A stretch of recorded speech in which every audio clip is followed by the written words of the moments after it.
There are white letters on a black background saying Thriving with Vision Loss with special guest Shawn Keen. There is an eleVIVO logo in the bottom right hand corner. This is a Zoom style interview with Michelle seated on the left wearing a purple shirt and headband and a brown wood background. Shawn is seated on the right wearing a black shirt and headphones with a black background. I'm really glad to be joined today by Shawn Keen. Shawn is the founder of AI for the Blind, a community of more than 15,000 members. The group focuses on blind and low vision people using AI to create, learn, and live with more freedom. Welcome to Thriving with Vision Loss, a series presented by eleVIVO. eleVIVO makes it easier to find local services that help blind and low vision people thrive. Individuals can access eleVIVO directly at a low cost to explore resources that matter to them at their own pace. Organizations also use eleVIVO to provide bulk access for the people they serve and to help social workers and case managers quickly find relevant local resources for their clients. The goal is simple: less time searching, better coordination, and faster access to the right support. A free trial is available, and you'll find the link below this video. Shawn, thank you so much for being here. Thank you. Thank you so much. You were diagnosed with glaucoma as a child and went through public schools in Arlington, Texas. What was it like growing up blind in that environment? Oh, wow. Memory lane. So I was born in 1974 with glaucoma, and I had some limited vision growing up until I was about age 20. And the story is that my dad was holding me when I was maybe 1 or 2 years old, and he was moving his hand around, and he noticed that my eyes weren't following his hand. He's like, that's weird. So they checked me out, and that led to a lot of surgeries and life as a blind kid in grow up in Arlington, Texas is it wasn't always fun. It was rough. You're learning how to be a kid, you're learning how to find the things you enjoy, and you're the only blind kid in the school. So, kids will be kids, they'll be mean and all that. So it was a struggle to grow up and yeah. Yeah, I can't even imagine. I mean, it was hard enough being a sighted kid in school, never mind being blind. So, as an adult, your path wasn't really straightforward. You spent years working in your family's business, making dental prosthetics, and you shared that that was not a good fit for you, and alcohol became a coping mechanism. What was that like for you? I'm a creative soul. I've always been a creative soul, but I never knew it until like a year, maybe 2, 3 years ago. So, I graduated high school. I never went to college. Well, I went, but I wasn't very good at it. I pretty much flunked out of it. I was a C student, and Hmm. and and the important thing here is that I'm just like any other person. I'm just a guy that's keeps trying and trying and trying and trying to do something until something works. Hmm. And and so yes, I graduated from high school. I moved to Austin, Texas, back in the 90s, like 93, and I lived there for about 5 years, just trying to find myself and all that fun stuff. And then I moved back to the city I live in, which is Fort Worth, Texas. It's right next to Arlington. Many people have heard of Arlington because of the Hmm. Dallas Cowboys. Yeah. Are you a And Cowboys fan? not really. I'm I'm not not a a huge football kid, but if you're living in Baltimore, you have to be a Ravens fan, otherwise they kick you out. I I used to be. I used to really enjoy sports like college and I was in band in high school and I played drums and we had the whole marching band thing. And I guess my claim to fame is that when I was a junior in high school, we would make it to the playoffs in football, and so I got to march in the old Texas Stadium, Oh, which, wow. yeah, that was really cool because when you walk into something like that, it's a massive experience, and it's just so big, and you're so small. And anyway, I can get easily off track there. Um, so we were talking about growing up in Arlington and moving back to Fort Worth. Hmm. And so I moved back to Fort Worth in 1998. And really the reason I moved back was hopefully to get my life straight. I started working for my dad and he ran a dental lab and he made crowns and bridges for dentists. Mhm. Not prosthetics.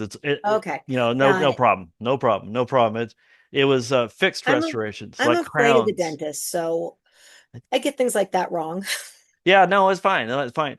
People do, and this is really an unknown like field that people don't even know about.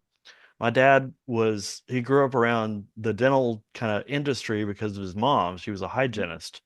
And so he got into making like crowns and bridges and different parts of restorations that they put in place, that are glued in. They're not coming off. I even Mhm, have one. Um, so I did that for like 13 years, and probably about 13 years too long because mhm, at the time I was living a real destructive life and drinking a lot and just doing things that weren't very kosher and all that. And so I actually I went through a period where I got sober through Alcoholics Anonymous, mhm. and I was sober for 10 years and it never stuck. I was essentially just waiting to go drink again. So I went through a rough period in my life. And we can get all that but let me wrap that up there and let you go. So later you moved on to assistive technology and became a teacher. That's really different. So what clicked for you when you found that work? See, it worked out there. So um right about the time it was around 2011 or so. I had a lot of friends that worked as assistive technology trainers. And Mm, what that is that's a person that teaches a blind person or any disability really how to use technology, how to use a phone, how to use a computer, how to use all the talking, all the special software we use, and how to make it all work together. And and I found out at age 10 what my calling in life was going to be. It was going to be technology.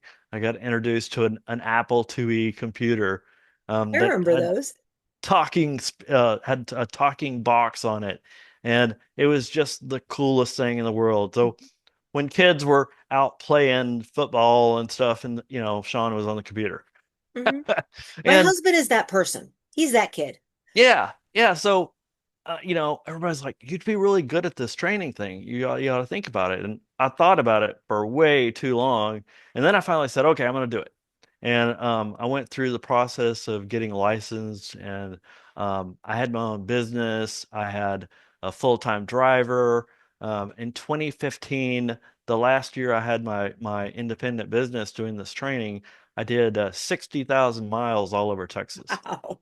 It was a blast, but Oh, I it was bet. also very challenging because I would leave at 6 in the morning, get back at 6 at night, and every day was a different city. I mean, we Mhm. go to Dallas, spend all day in Dallas, come back. Next day, go to College Station, spend all day. And these are 3, 4 hour drives away, Mhm, sometimes. So it was a lot of fun, but it was 6 days a week. And it was the driving challenge and all that. So mhm. I it was White Cane Day in 2015.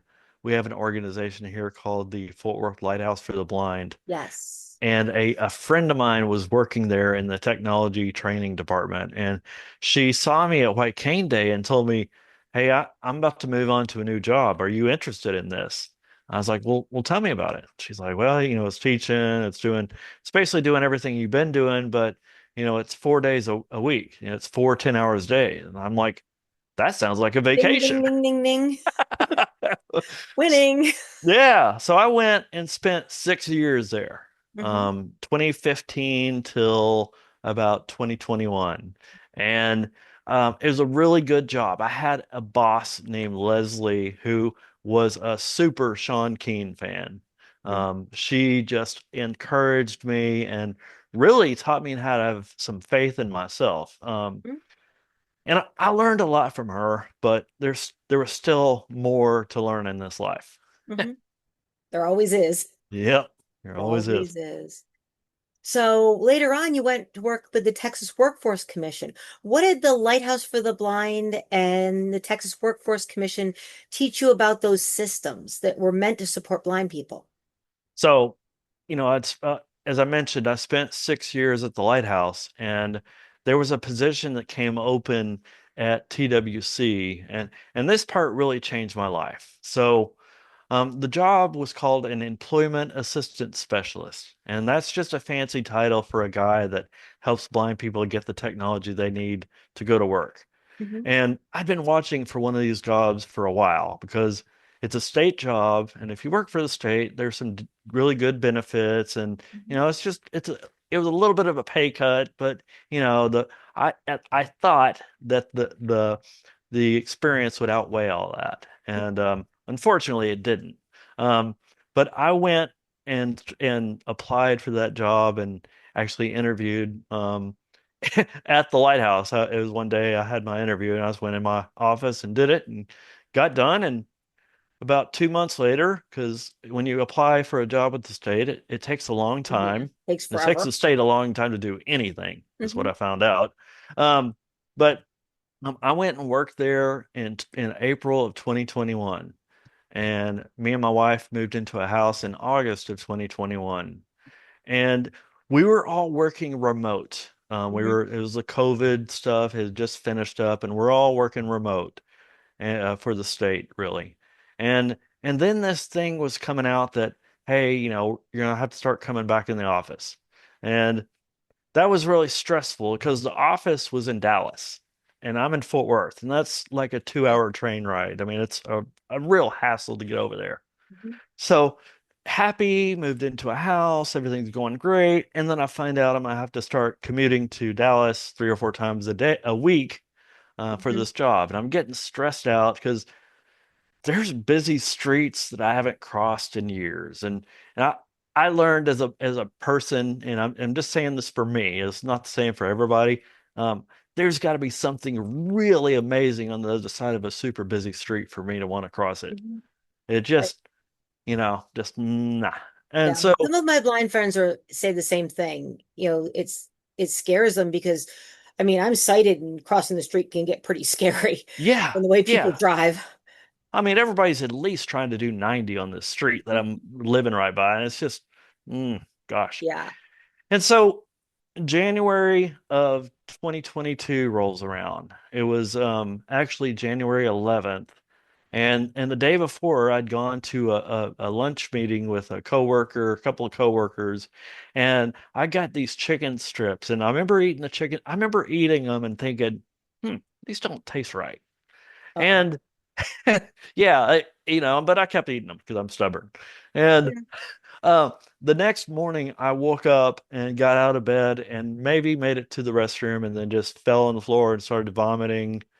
I was really sick and I was really stubborn. I didn't go to the hospital until about 3 hours later. Hmm. I told the hospital that I thought I had food poisoning because of the chicken. I had it in my mind that I had food poisoning, and I told them that, and they believed me. They shouldn't have, but they did. And if they had done an MRI, they would have found out I had a stroke. Oh And my. so I didn't find out for 3 months.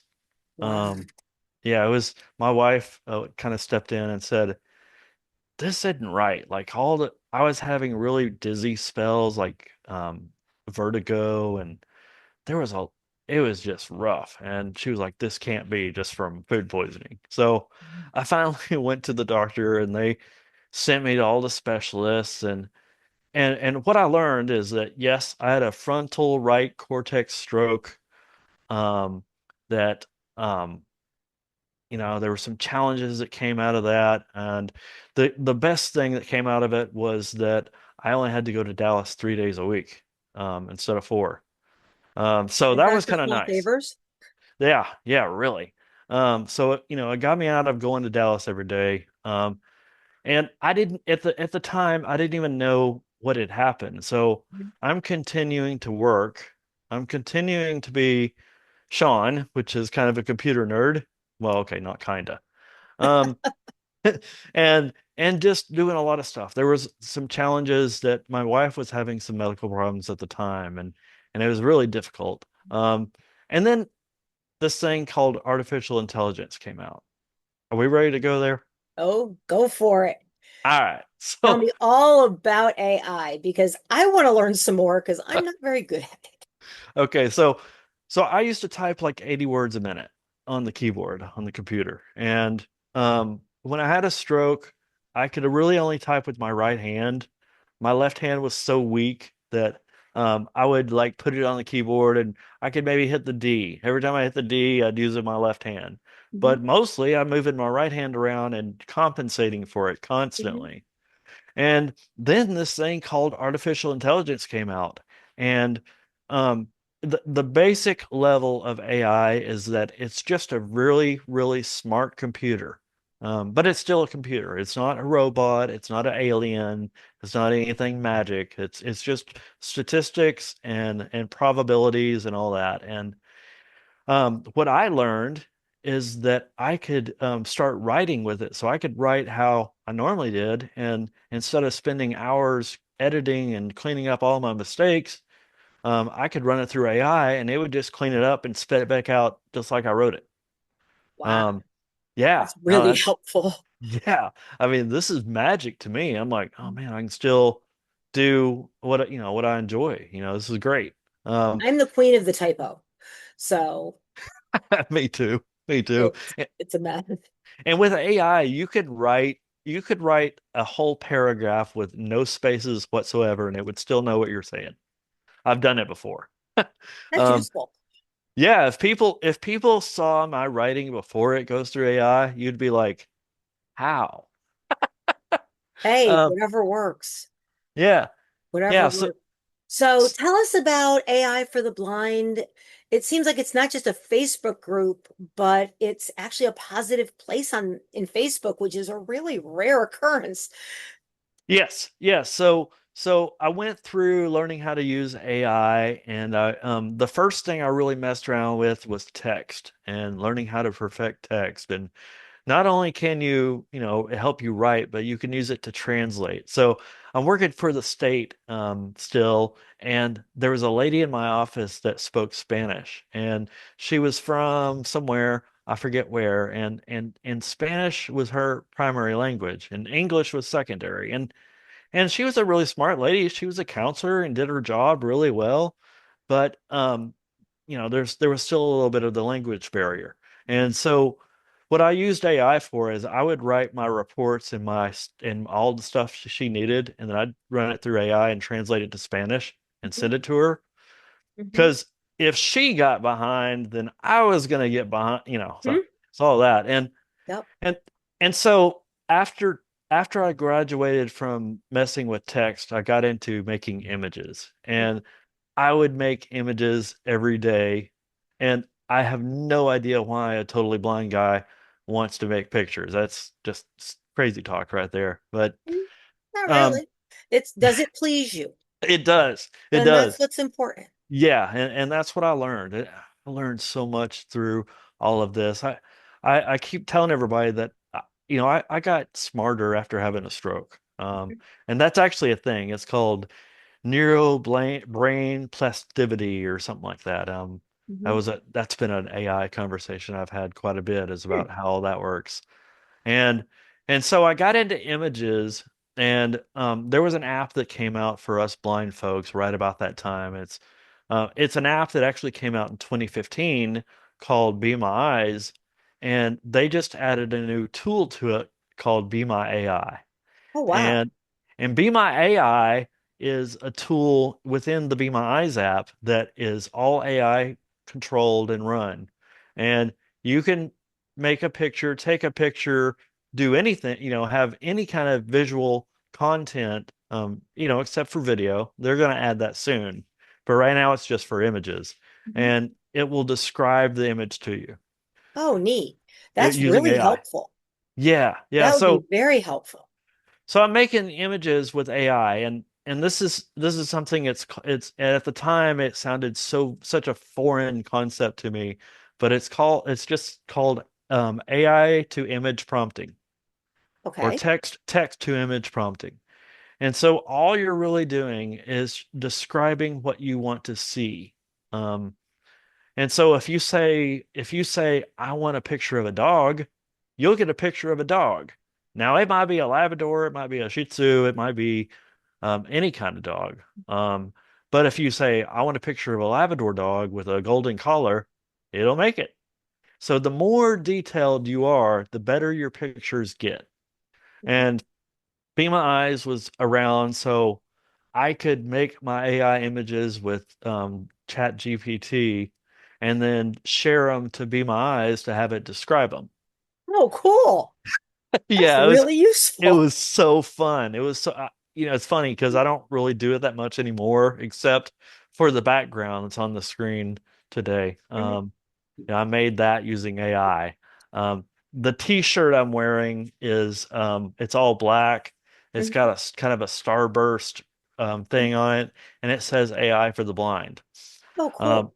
I got these shirts made for White Cane Day that we didn't Mhm. end up going to because I got sick, Oh, and it was a bummer. So that's okay. how inconvenient. I was like, I'm gonna wear it today.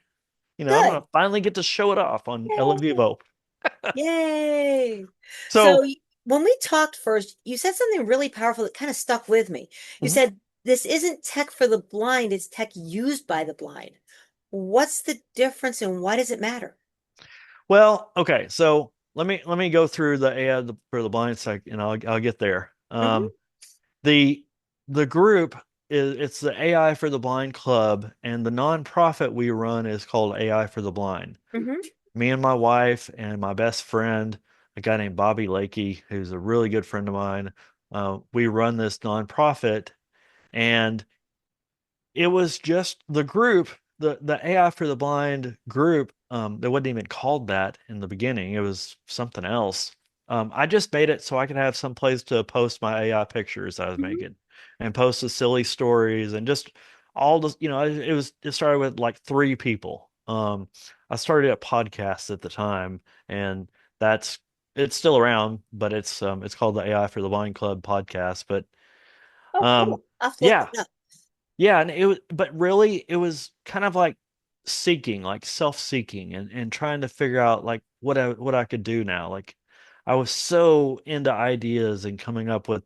I'm a dreamer. I Hmm. I always have ideas, You're not and the so only one. so I made this group and started posting things there, and then just people started joining. And it just started getting bigger. I mean, it was like 300 people, and then Mm. 1,000, and then 2,000, and then now we're at 9,000, and it's just, we're nearly at 16,000 now. Wow. And that's in 3 years, That's which amazing. really, people think, oh, you just get, 16,000 people to all join at once. And it doesn't happen like No. that. You might get one or two or three in one day, or every day, for a year. Hmm. And I learned so much from this experience, how to have a backbone, how to stand up for myself, how to believe in myself. I used to get comments that would make me cringe because I didn't know how to handle someone like that. And now I know. Now I get it. Now I get it. I'm like, Yeah. yeah, you can I come mean, in, wrangling try a that. Facebook group is no joke. Yeah, yeah. I And mean, they're all like squid. They move in three dimensions and you can't grab them. They squirt off. and I write these really long, detailed posts. I like write these novels, and people really do enjoy it. People really do. But I posted one the other day, and literally within 30 seconds, there was a comment, "You just don't know how to shorten your stuff, do you?" And I was like, No. "Nope, but thanks. I'm glad you enjoyed it because you wouldn't be commenting if you didn't enjoy it." Yep. Yep. Uh, so tech, can you read that again? You said tech that this tech isn't for the blind, it's tech used by the blind. And that's a good distinction. Because really anybody can use AI. Anybody. You don't have to have any kind of degree.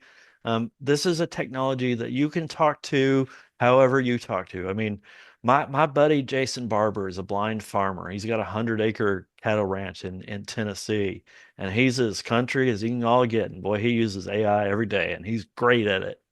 Hey, Um, that's cool. I'll have to introduce you to him. He's Yes. really special person. It's funny because we're night and day. He calls me the AI wizard, which I kind of struggled with that at first. Now I'm just like, yeah, okay, I'm the AI wizard. I like We that. have to put a wizard hat on you. I totally. You're I'm on. down for it now. Um, so anyone can use AI, and blind people need to be using AI, because uh, inherently most blind people are unemployed or underutilized, under-resourced, under educated even, a lot of people just struggle and are, when I'm doing stuff with AI, they're trying to figure out how to get off the couch to go get the mail. It's just a big disconnect. But AI is a mirror. So, you can put in something and get something out of it. And the better you put it in, the better you'll get something out. And really, if you've never used AI before in any way, like go download the Be My Eyes app and ask it to teach you the basics of AI prompting. Or, if you can't remember that, just ask it the one question you've always had that nobody's ever been able to answer. And I don't know what the answer you'll get will be, but it will amaze you. So what is prompting? You've said that it will unlock something that's world changing. What is prompting and why is it so powerful? It's simply just it's text, language, writing. It's descriptive writing. It's illustrative writing. So it's text that you type to control the AI. It's the language of the AI. Now, like I said, you can talk to it in any way you want. You can say, "Hey, tell me about this," or something really basic. It can be broken English. You could write something in both Spanish and English. However you do it, and you'll get results, you'll get answers, but the better questions you ask, the better results you get. So let me think of an example here. AI is also a pattern recognizer. So it recognizes patterns in language. So if you go to just about any AI model, and it's funny because they're starting to catch on to this trick, but if you go type into any AI model, Mary had a little, it will fill in the rest almost immediately. And the reason is that's a pattern, and it's seen that pattern a million times because that was early training data. And when I say training data, that means these computers are actually hot. I mean, they're educated. It's a process. It's called training an AI model. It takes months, sometimes years. And and really what they're doing is they're getting it to recognize patterns in language and then build statistic probabilities of if somebody types Mary, what's the likelihood the next word is going to be had? And Mhm. then what's the next likelihood the next word is going to be a, and so on. And and so that's a simple example, but if you ask a question, say I make a picture of a bedroom Mhm. and I go describe it with the Be My Eyes app, the Be My AI tool. I could say describe this room, and it's going to describe the room to me. But if Mhm. I say describe this bedroom, then that gives the AI context that, hey, this is a bedroom. So all the stuff in this room, is going to be related to um, that kind of room. Mhm. And let me touch on something that I don't know if you have it down, but this is real important. And it's something people hear about a lot. It's called hallucinations.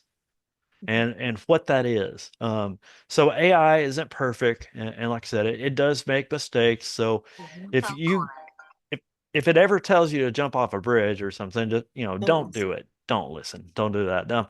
But what I learned is that with pictures, sometimes due to the lighting or something, it'll make a mistake.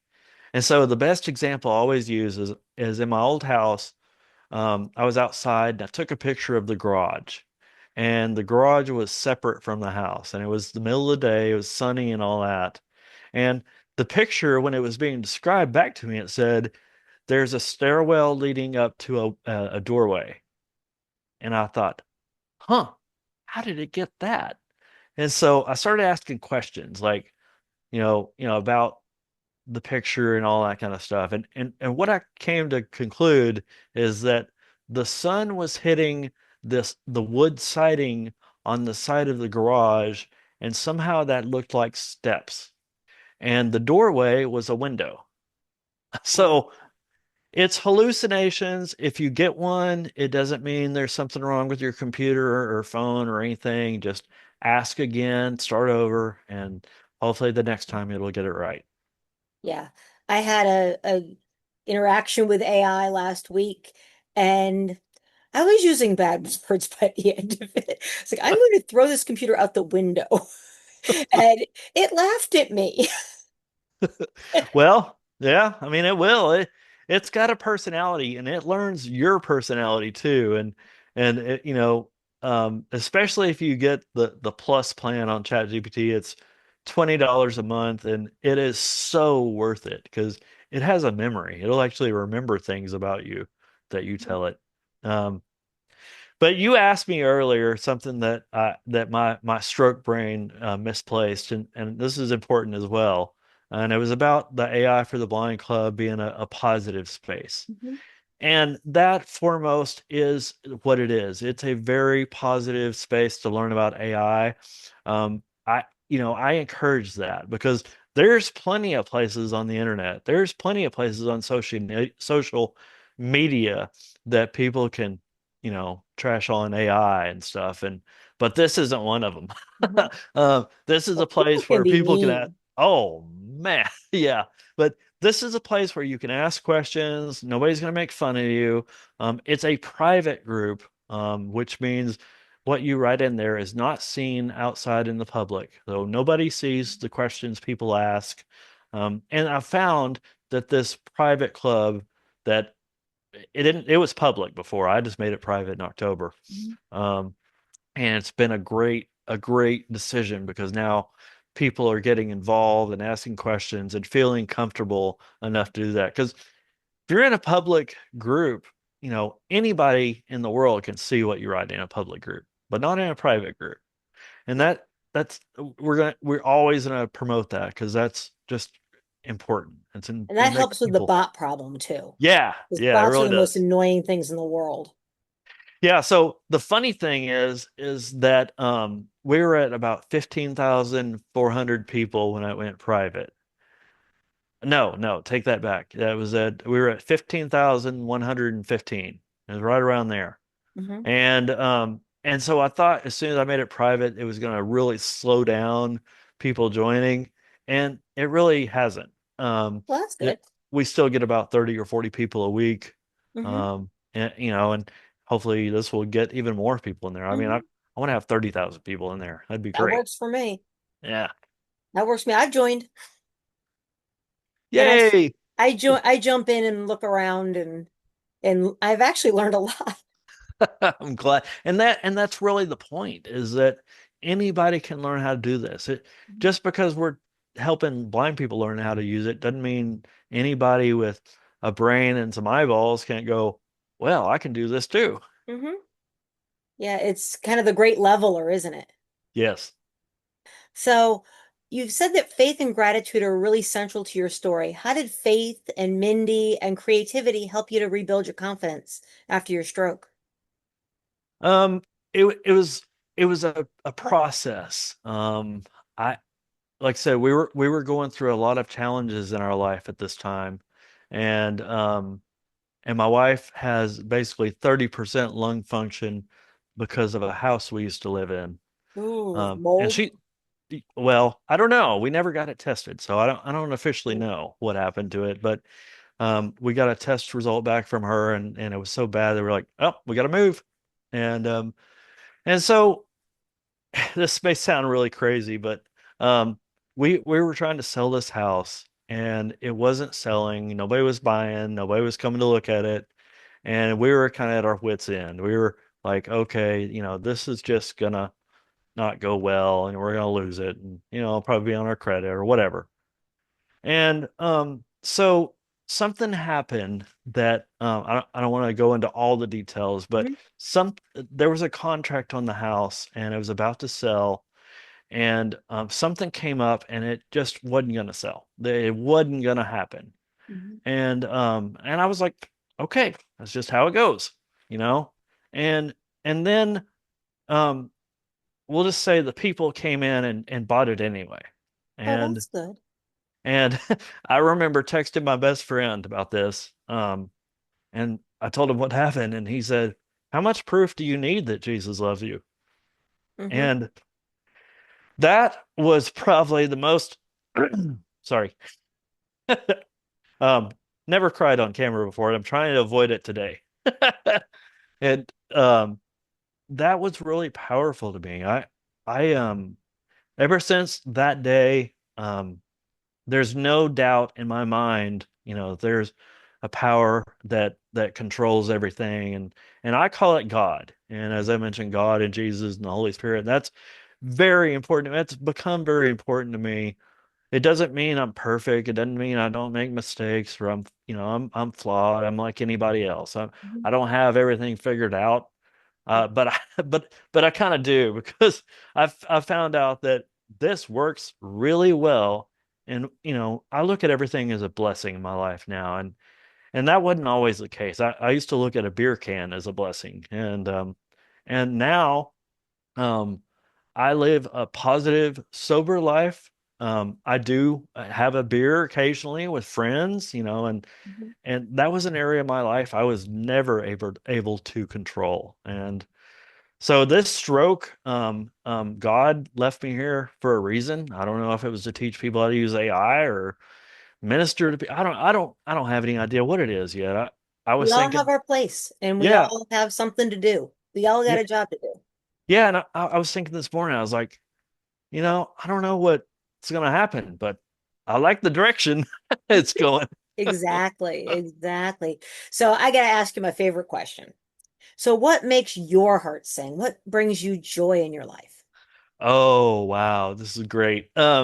So we talked about AI earlier and me starting with the text and then progressing to the images.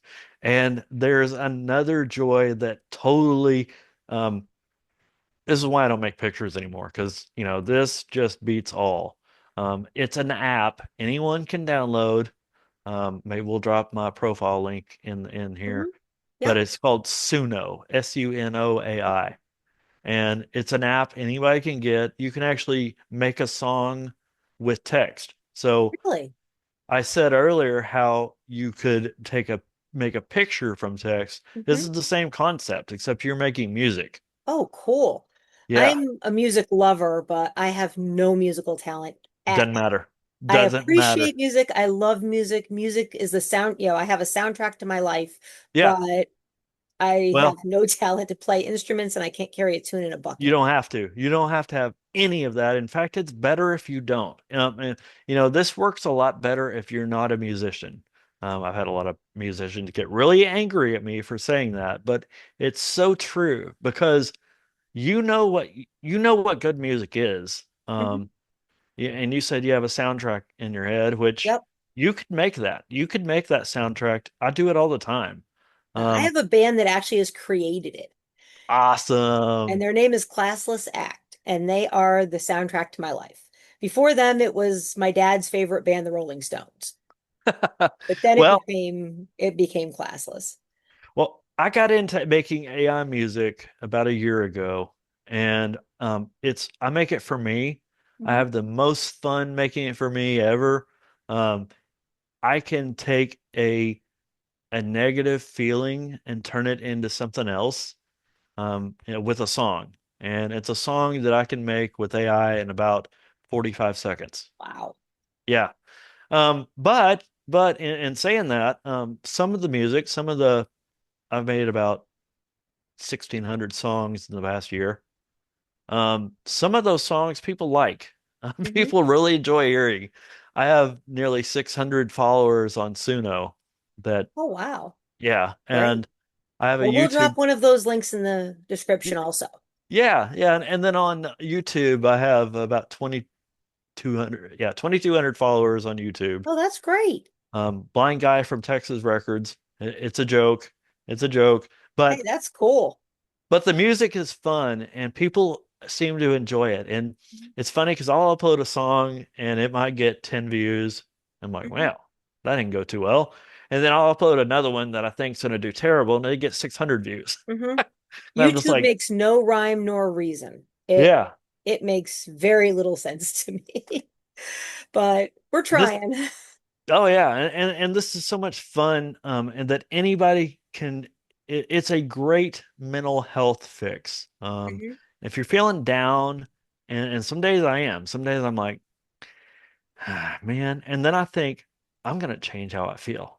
Hmm. And I'll make a song and I'll just start laughing or smiling. And I'm like, see how easy that was? Day fixed. Yeah, And I get it because you have those days where it's just you're not feeling it. yeah, so then making AI music got me into the idea of making a book or writing a Mhm. book. And so um I've made one book now. It's called The Hum Method. Okay. And it's a book that is not, it doesn't teach you how to use Suno, really. It doesn't teach you exactly what to type. It teaches you how to take that idea in your head and how to turn that into text.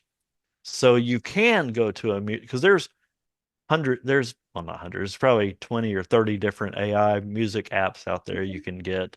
And no matter which one you use, if you know how to prompt, if you know how to take that song and appear in your head and put it into text, then you can make it into a song. And so it's Neat. called the Hum Method. It came out January 1st. Oh, cool. It's it was my first ever time to sell anything that I made. Hmm.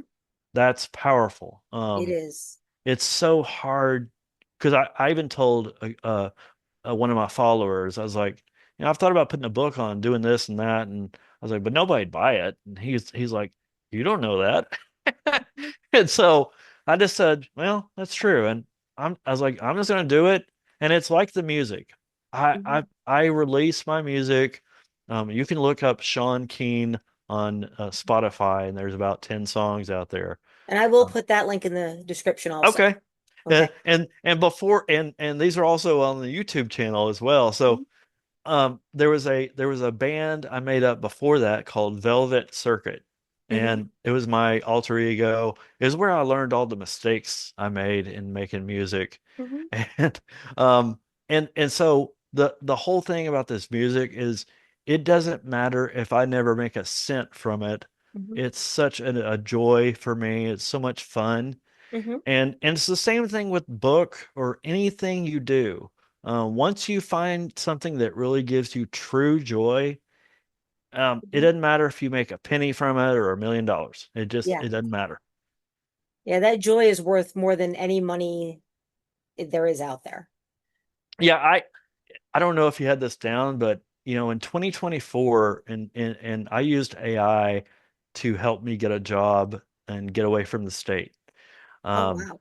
So I was working for Texas Workforce at the time. Hmm. Um, that this company, they're called Envision Technologies, Hmm. and they make these glasses for blind people that they use AI and they read and they describe it. They're really cool, but they're really expensive and really challenging to sell when an item's really expensive like that. Hmm. And I thought, oh wow, that's an AI company. I want to go work for them. Hmm. I And get that. and I did. I got the job. I was a territory manager. I covered from Delaware to Florida.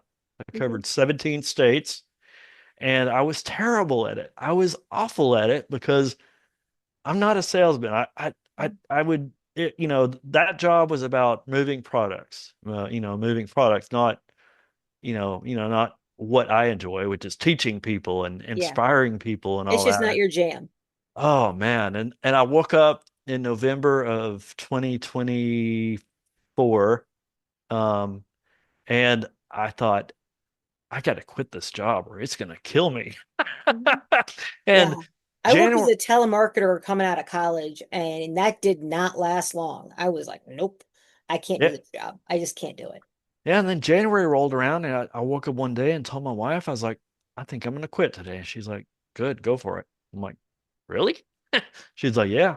And it was rough. It was rough just leaving a job like that. I mean, we went through about 6 months of some challenges, but man, I'm here to tell you, no employer is worth your life or your joy. It's just, it ain't worth it. Yeah. Yep. You got to live with yourself at the end of the day. Yeah. Yeah. So if someone's watching right now and they're newly blind and they're feeling overwhelmed, what would you want to tell them? We're all in the same boat. As inspiring as you might be for me or whatever, I'm just like you. I have struggles, I have challenges in my life. It's not easy to be blind. It's not easy. It's probably not easy to be have other disabilities. It's probably not easy to be a lawyer. It's probably not easy to be a doctor. Um, but what I've learned is that you can get out there and do anything you want if you just try. And it's hard because I spent 50, 40, 49, 50 years of my life trying to find the power to do something on my own, to do what Shawn wanted to do, not to live my life for anyone else, but me and the people that love me, my wife, the people that love me, and I'm important to. It's just not, you know, it's not important to chase other people's dreams. Mhm. Um, That's it's valuable for all of us. yeah, I it think is. all of us spend too much time running the rat race and living for somebody else's dream. Yeah, and I'm done with that. I don't do that anymore. I'm happy with my life. I love myself. I never loved myself before. And I'm confident. I have confidence in myself, and these are all things I never had before. I'm Wow. smart. I've always been a little smart. Mhm. I got smarter with the stroke. I really did. I did some cool things when I was before the stroke, but Mhm. now I'm just off the chart. And it's all because of God. Well, you are so much fun to talk to. You really are. So Thank you. if they're for organizations and agencies, if they're watching, what do you wish they really understood about blind people and your creativity and the use of technology? What don't they understand? That it's it's a struggle, it's a challenge. Not only do people lose their vision, but they lose their sense of self. They lose their sense of confidence. That's losing your vision is terrible. You've had your vision all your life, and there's a grieving process to go through for that. It's like losing a best friend. I mean, gosh, if you've been able to see for a long time, now you can't.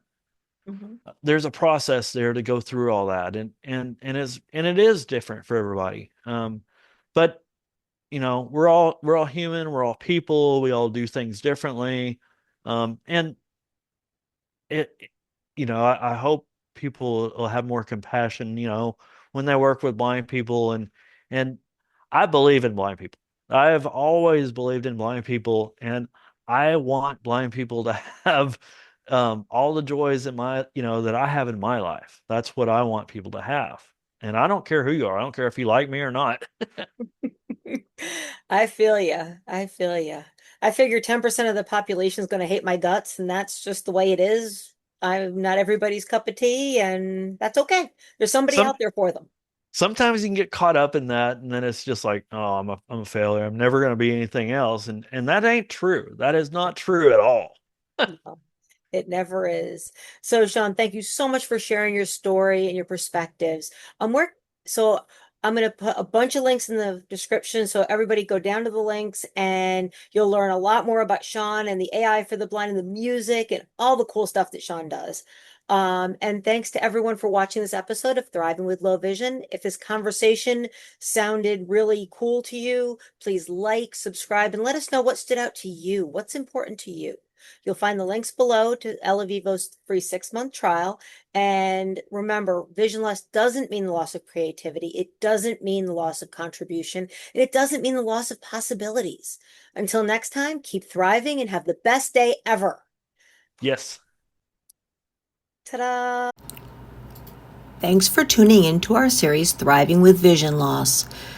If you'd like to learn more about thriving with blindness or low vision, check out elevivo.com/#free trial for a free 6-month membership for the first 1,000 people who sign up.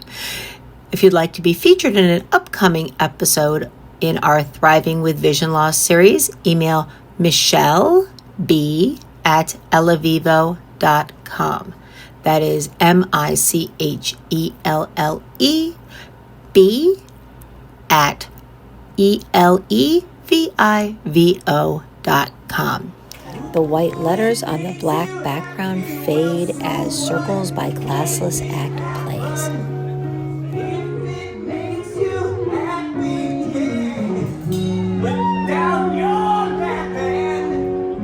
Make your way.